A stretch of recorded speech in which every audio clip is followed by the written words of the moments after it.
ठंड में बेशरम बहू की रसोई। गांव के एक बड़े परिवार में सर्दियों के दिन चल रहे थे। सुबह सुबह रसोई में चूल्हा जलता और सास, देवरानी, ननद सभी मिलकर काम करती। रसोई से गर्मागर्म पराठों और लड्डुओं की खुशबू पूरे घर में फैल जाती। लेकिन नई बहू शोभा को ठंड बिल्कुल पसंद नहीं थी। वह हमेशा रजाई में दुबकी रहती और कोई भी काम करने से बचती। रसोई का पहला दिन। एक दिन सास ने गुस्से में कहा, बहू, हर कोई रसोई में काम करता है, तू कब तक रजाई में छुपी रहेगी? शोभा ने मुस्कुराते हुए जवाब दिया, मान जी, मुझे तो ठंड में रसोई के पास भी जाना अच्छा नहीं लगता। सास ने कहा, ठंड में तो रसोई ही सबसे गर्म जगह होती है। चल, आज तुझे ही खाना बनाना है। मजबूर होकर शोभा ने रसोई में कदम रखा, लेकिन वहां का माहौल देखकर वह चौंक गई।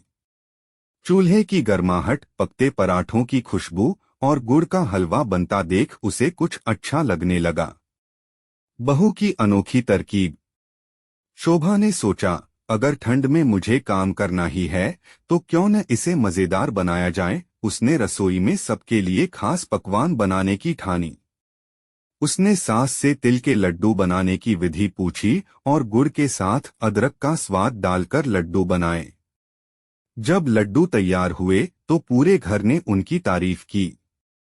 देवरानी ने कहा, वाह दीदी, तुम्हारे लड्डू तो सर्दियों में गर्माहट देने वाले हैं। शोभा ने मुस्कुराते हुए जवाब दिया, रसोई में रहकर ठंड का डर नहीं लगता। अब मुझे समझ आ गया कि क्यों सर्दियों में रसोई सबसे प्यारी जगह होती है। बहू की रसोई की पहचान। उस दिन के बाद शोभा ने रसोई को अपनी जगह बना लिया। उसने सरसों का साग, मक्के की रोटी और गाजर का हलवा बनाकर सबका दिल जीत लिया। अब वह न सिर्फ रसोई में काम करती, बल्कि ठंड में परिवार के लिए स्वादिष्ट और गर्माहट भरे पकवान बनाकर खुशियां बांटती। कहानी का संदेश, परिस्थितियां चाहे जैसी भी हों, जब दिल से काम किया जाए तो वह बोझ नहीं लगता। रसोई सिर्फ खाना बनाने की जगह नहीं, बल्कि परिवार को जोड़ने का जरिया बन सकती है।